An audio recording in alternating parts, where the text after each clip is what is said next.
नमस्कार जय जगन्नाथ आशीष आपन को स्वागत करुच्ची मोर ग्रीन रूम जर्नी चैनल को। आज एक नुआ हार्वेस्टिंग वीडियो रे आपण मैंने देखी पारे बहुत सारा पनीपरिया सहित ब्रोकली किछटा चेरी टमाटो और किछटा देसी टमाटो शाग लंका झुड़ंग बैगण आउ बहुत पियाज आज सब ये तोड़ाई। चलते वीडियोटी आरंभ करवा आउ भिडियोटी आरंभ शेष पर्यंत दयाक देखिए। आ भिडियोटी आपको भल लगुता निहत भाव लाइक शेयर एंड सब्सक्राइब टे करदे।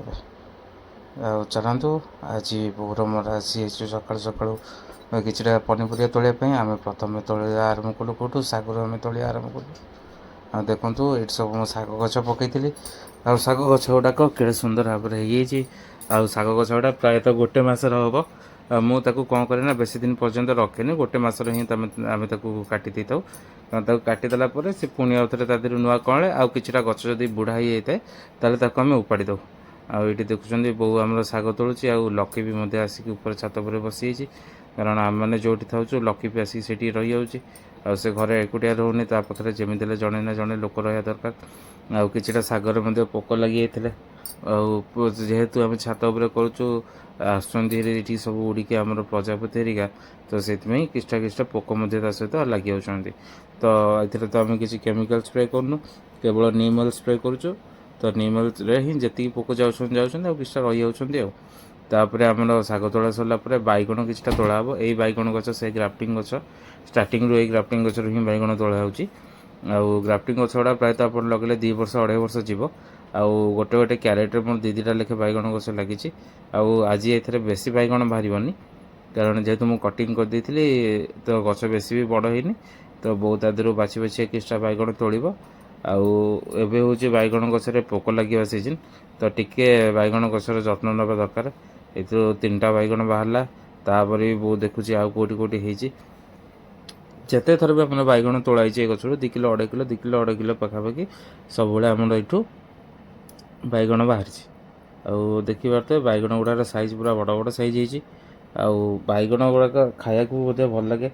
ये बैगण गुड़ार मंजी कम मांसलिया कह गले बहुत बैगण तोड़ा सरला आम आसीगलु कौटी मूला तोड़ापी आउ देखो मूला सब उपाड़ुचु मूला सहित टर्निप भी अच्छी आउ से टर्निप भी हूँ मूला जातीय गोटे फसल से कि खाया मीठा लगे आउ बहुत शीघ्र सीझी जाए मूलाटा टी सीझापी समय लगे किंतु टर्निप आपंकर बहुत शीघ्र सीझी जाए। आ देखो ये हूँ 24 नंबर ग्रो बैग मूला गछ गुड़ा लगी मटी जेहेतु तार फसफसिया मटी अच्छी तादेह आम दिखाई भर्मी कंपोस्ट किटा कोकोपीट ता बादे कह गले आमर दिखाई अंगार जोटा कहते आप पाउंश से पाउंश देकी मटीटा को हल्का करके लगाई। आ देखो मूला गुड़ाक साइज पाखापाखि 1 फुट पाखापाखि हम आउ साइज भी मोटा भी अच्छी आउ भाव में आपण मैंने भी मूला लगातु।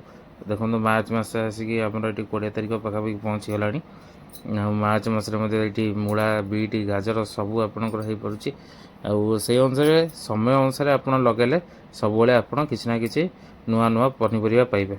आउ यही तो देखुं पिजुली गछ एथर जो लास्ट थर होता है ये घूर्णिझड़ होता है मो गछ प्रायतः भांगी जाता आउ टमाटो गछ देखूँ जी फुटिंग देलानी प्रायतः बुढ़ा ही आसलानी आउ टमाटो गछ कि यही टमाटो गछ 2टा कहूँ फास्ट टमाटो गछ जोटा कि 18 ग्रो बैग 2टा गछ 3टा गछ लगी गोटे गछ मरीगला और 2टा गछ बंची से किसी टमाटो तोड़ा एपटे आम झुड़ुंग जोटा बरगोडी कहते झुड़ुंगटा से तोड़ा तापर देखो चेरी टमाटो किसी पाची जाइए सैड आंब गछ पाखे गोटे टमाटो गछ मुझे सिंगल वीडियो करके सर्ट पकई आउ से वीडियोटी भल भ्यू जाता 700-800 भ्यू जाता आउ देखो से गचर केते सारा सब टमाटो पाची आसला से टमाटो गुड़ा देखो सब जा मटी लगे आउ गोटे गचर जदि 10-12 किलो फुटिंग हम ताकू मु 5टा बाउंश देकी बांधी तथापि से संभालुनी एत फुटिंग हेल्ले तो रही पारनी। ये देखो आंब बड़ किसी आसी मुझे सब आंब बड़ काटिदेवी गोटे गोटे ही आंब रखी गोटे गोटे डाल ताठू अधिक रखी कारण छोट गच 2 वर्षर गच बेसी आंब रखिले भी भल नुह आउ बो आमर गोटे गोटे करके हाथ बढ़े तोलुची देखो टमाटो गुड़ा सब पाचिगले केटे सुंदर देखा आउटे आमर किछटा लंका पाची होता से गोटे लंका गछ आपे उठी होता मंजी पड़ी तो से किछटा लंका भी हो जाऊँगी आउ गार्डन में आपंकर माटी रही सुनिश्चित भाव में किसी ना कि एक्सट्रा गछ उठीज जेहेतु परिया चोप दि परिया चोपर जेकोसी मंजी आसी था से मंजी गुड़ाक उठी जाए ଆଉ ଏଇଠି ଆମର ଚେରି ଟମାଟୋ ଫାଷ୍ଟ ତୋଳା ହେଲା। ଆଉ ଚେରି ଟମାଟୋ ଦେଖୁଥିବେ ସବୁ ଯାକ ପେନ୍ଥା ପେନ୍ଥା ହେଇକି ହେଇଛି। ଆଉ କେଡ଼େ ସୁନ୍ଦର ଭାବରେ ଚେରି ଟମାଟୋ ହେଇଛି। ମୁଁ ଆପଣଙ୍କୁ ଫଟୋଟି ଦେଖାଉଛି, ଆପଣ ଦେଖନ୍ତୁ ଏଭଳିଆ ଟମାଟୋ ଆପଣଙ୍କୁ ଖାଇବାକୁ କେଉଁଭଳି ଲାଗିବ ମୋତେ କୁହନ୍ତୁ। ଆଉ ଦେଖନ୍ତୁ ପୁରା ପେନ୍ଥା ହେଇକି ଗୋଟେ ଗୋଟେ ପେନ୍ଥାରେ 10-12ଟା ଲେଖେ ହେଉଛି। ଲୋକମାନେ ଲଗାଉଛନ୍ତି, ତାଙ୍କର ହେଉନି, କାରଣ ଗଛକୁ ଯେକୌଣସି ଜିନିଷର ଖାଦ୍ୟ ଦରକାର। ଯଦି ଖାଦ୍ୟ ଆମେ ଭଲ ଭାବରେ ନ ଦେବା ତାହେଲେ ସେ କେଉଁ ଭଳିଆ ହେବ। ଆଉ ବୋଉ ଆମର ପ୍ରଥମ ଥର ଚେରି ଟମାଟୋ ଦେଖି ମୋତେ ବହୁତ ଖୁସି ହେଇଗଲା। ଆଉ ତାପରେ ଆମେ ଚେରି ଟମାଟୋ ମଧ୍ୟ ତୋଳିବା ଷ୍ଟାର୍ଟିଂ କଲୁ। ଆଉ ଚେରି ଟମାଟୋ ଗଛ ଗୁଡ଼ା ପ୍ରାୟତଃ ଆପଣ ଯେଉଁଠି ବି ଲଗାଇବେ ସେ 7-8 ଫୁଟ ଲମ୍ବା ହେବ। ଟିକେ ଲଗାଇବେ, ଆଉ ଅଧିକ ମାଟି ଦେଇକି ଲଗାଇଲେ ଆପଣଙ୍କର ଭଲ ହେଉଛି, ଆପଣଙ୍କର ଭଲ ଭାବରେ ଫୁଟିଂ ଦେବ। ଆଉ ସେପଟୁ ଚେରି ଟମାଟୋ ତୋଳା ସରିଲା ପରେ ଲଙ୍କା ଗଛଟା, ଏ ଲଙ୍କା ଗଛଟା ଆମର ସବୁବେଳେ ତୋଳା ହେଉଛି। ଏ ଲଙ୍କା ଏଇଠୁ ସବୁବେଳେ ଆମର ବାହାରୁଛି, ସଫିସିଏଣ୍ଟ ଲଙ୍କା ବାହାରୁଛି। କାରଣ ଏ ଲଙ୍କା ଗଛଟା ଆକ୍ଚୁଆଲି ଯେଉଁ ଜାଗାରେ ଲାଗିଛି ସେ ଜାଗାରେ ଅଙ୍ଗୁର ଗଛଟେ ଲାଗିଛି। ଆଉ ଅଙ୍ଗୁର ଗଛରେ ଆମର ସଫିସିଏଣ୍ଟ ଭାବରେ ସାର ପିଡ଼ିଆ ଦିଆହେଉଛି, ଯାହାଫଳରେ କି ସେ ସୁନ୍ଦର ଭାବରେ ଅଙ୍ଗୁର ଗଛଟା ବି କଅଁଳୁଛି, ତା ସହିତ କିଛିଟା ଲଙ୍କା ଗଛ ବି ପାଇଯାଉଛି ସେଠୁ। ଆଉ ଲଙ୍କା ମଧ୍ୟ ସେଠୁ ଭଲ ହେଉଛି। ଦେଖନ୍ତୁ ଏତିକି ସବୁ ଆମର ପରିବା ଭିତରେ ତୋଳା ସରିଲାଣି। ଆଉ ଏଠି ଦେଖୁଛନ୍ତି ବ୍ରୋକଲି ଲାଗିଛି, ବନ୍ଧାକୋବି ଲାଗିଛି ପିଙ୍କ କଲର୍ର। ବନ୍ଧାକୋବିଟା ଆକ୍ଚୁଆଲି ମୁଁ ଲଗାଇବା ଟାଇମିଂ ଭୁଲ କରିଦେଲି, ସେଥିପାଇଁ ଏଥର ଛୋଟ ଛୋଟ ହେଇଛି। ଆଉ କଲର୍ଟା ଯେହେତୁ ଖରା ପଡ଼ିଲାଣି କଲର୍ଟା ଉଡ଼ି ଯାଉଛି, କିନ୍ତୁ ତଥାପି ହେଲେ ବନ୍ଧାକୋବି କିଛି ନହେଲେ ଗୋଟେ 250-300 ଗ୍ରାମ ଆରାମସେ ହେବ। ଆଉ ଟମାଟୋ ତୋଳା ସରିଲା ପରେ ଆମର ବି ଝୁଡ଼ୁଙ୍ଗ ତୋଳା ହେଲା। ଆଉ ପ୍ରତିଥର ଗୋଟେ ବାସ୍କେଟ୍ କେତେ ଧରିକି ତୋଳିବ, ବହୁତ ତାର ହାତରେ ତୋଳୁଛି, ମୁଁ ମୋର ଅଲଗା ପଟେ କାମ କରୁଛି। ଦେଖନ୍ତୁ ଝୁଡ଼ୁଙ୍ଗ ଗୁଡ଼ା ସବୁ ଲମ୍ବା ଲମ୍ବା ହେଇଛି। ଆଉ ସବୁଦିନ ତ ମୁଁ ନେଇପାରୁନି ତୋଳିକି, ଯେତେବେଳେ ଫୁଲ ତୋଳିବାକୁ ଆସୁଛି କିଛି ନା କିଛି ପରିବା ତୋଳି ଦେଇକି ଚାଲି ଯାଉଛି। ଆଉ ତାପରେ ଯେତେବେଳେ ସମୟ ହେଉଛି ବୋଉର ମୋର ଆସିଲେ ଟିକେ ଭିଡ଼ିଓ କରିବା ପାଇଁ ଆମେ ମାନେ ଭିଡ଼ିଓ କରୁଛୁ। ଆଉ ଆପଣମାନଙ୍କୁ ମୁଁ ଆଶା କରେ ମେ ବି ଭିଡ଼ିଓଟି ଆପଣଙ୍କୁ ଭଲ ଲାଗୁଥାଇପାରେ। କିଛି ଦିନ ହେଲାଣି ବନ୍ଧୁମାନେ କିଛିଟା ଭିଡ଼ିଓ ଦେଖୁଛନ୍ତି ତ, ଆଉ କିଛିଟା ଭିଡ଼ିଓ ମଧ୍ୟ ସ୍କିପ୍ ମଧ୍ୟ କରିଦେଉଛନ୍ତି। ଯଦି ଆପଣମାନେ ଭିଡ଼ିଓଟି ଦେଖିବେ, ଆମର ଯଦି ଲାଇକ୍ ସେୟାର ଟିକେ ହେବ, ଆମମାନଙ୍କୁ ସୁନିଶ୍ଚିତ ଭାବରେ ଖୁସି ଲାଗିବ ଆପଣଙ୍କ ପାଖରେ ଏମିତି କିଛି ନୂଆ ନୂଆ ଭିଡ଼ିଓ ପହଞ୍ଚିବା ପାଇଁ। ଆଉ ଦେଖନ୍ତୁ ବହୁତ ତାର ଆମର ଝୁଡ଼ୁଙ୍ଗ ତୋଳିବାରେ ବ୍ୟସ୍ତ। ଆଉ ଗୋଟେ କରିକି ବହୁତ ସାରା ଝୁଡ଼ୁଙ୍ଗ ବାହାରିଲାଣି। ଗୋଟେ ଥରକରେ ଆପଣ ବଜାରରୁ ଆଣୁଛନ୍ତି 20-30 ଟଙ୍କା ଝୁଡ଼ୁଙ୍ଗ, ଏଥିରେ 50 ଟଙ୍କା ଝୁଡ଼ୁଙ୍ଗ। ଦେଖନ୍ତୁ ଗୋଟେ ଥରକରେ ଗୋଟେ ମୁଠାରେ ଅତି କମରେ 250 ଗ୍ରାମରୁ 300 ଗ୍ରାମ ଝୁଡ଼ୁଙ୍ଗ ରହୁଛି। ଆଉ ଯଦି ଆପଣ ଏମିତି ଚାରିଆଡ଼େ ଯେକୌଣସି ଜାଗାରେ ଯଦି ଗୋଟେ ଝୁଡ଼ୁଙ୍ଗ ମଞ୍ଜି ପୋତି ଦେଇଥିବେ, ଝୁଡ଼ୁଙ୍ଗ ଗଛ ସହଜରେ ମରେନି। ଅଳ୍ପ ମାଟି ତାକୁ ଦରକାର। ଛୋଟ କୁଡ଼ିଆରେ ଯଦି ଆପଣ ଲଗାଇବେ 6 ଇଞ୍ଚ କୁଡ଼ିଆରେ, ତା ଦେହରେ ମଧ୍ୟ ଝୁଡ଼ୁଙ୍ଗ ଆରାମସେ ବାହାରିବ। ତ ଝୁଡ଼ୁଙ୍ଗ ପାଇଁ ଆପଣ ଯେକୌଣସି ଜାଗାରେ ଆପଣ ଝୁଡ଼ୁଙ୍ଗ ଲଗାଉଛନ୍ତି ଝୁଡ଼ୁଙ୍ଗ ହେବ। ଆଉ ଦେଖନ୍ତୁ ଏସବୁ ପିଜୁଳି ଗୁଡ଼ା ଯେଉଁ ଲାଗିଛି, ଗଛଟା ଆକ୍ଚୁଆଲି ଭାଙ୍ଗି ଯାଇଥିଲା ବର୍ଷାରେ, ତ ପିଜୁଳି ଗୁଡ଼ା ପ୍ରାୟତଃ ସେଥିପାଇଁ ଝୁଲି ହେଇଛି।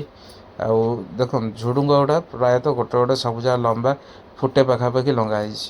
ଆଉ ଦେଖିପାରୁଥିବେ ସେପଟେ ଆମର ଭଣ୍ଡା ଗଛ ଅଛି, ଭଣ୍ଡା ଗଛରେ ବି କିଛିଟା ମାଡ଼ି ହେଇଛି। ଆଉ ଆମର ପିଜୁଳି ଗଛରେ ମଧ୍ୟ କିଛିଟା ମାଡ଼ି ହେଇଛି। ଆଉ ବହୁତ ତାର ତୋଳିବାରେ ବ୍ୟସ୍ତ ଅଛି। ଆଉ ସେ ଯେଉଁ ତଳେ ଦେଖୁଛନ୍ତି ଘାସ ଭଳିଆ ଗଛ ଗୋଟେ, ଏଇଟା ହେଉଛି ଆମର ଆଖୁ ଗଛ।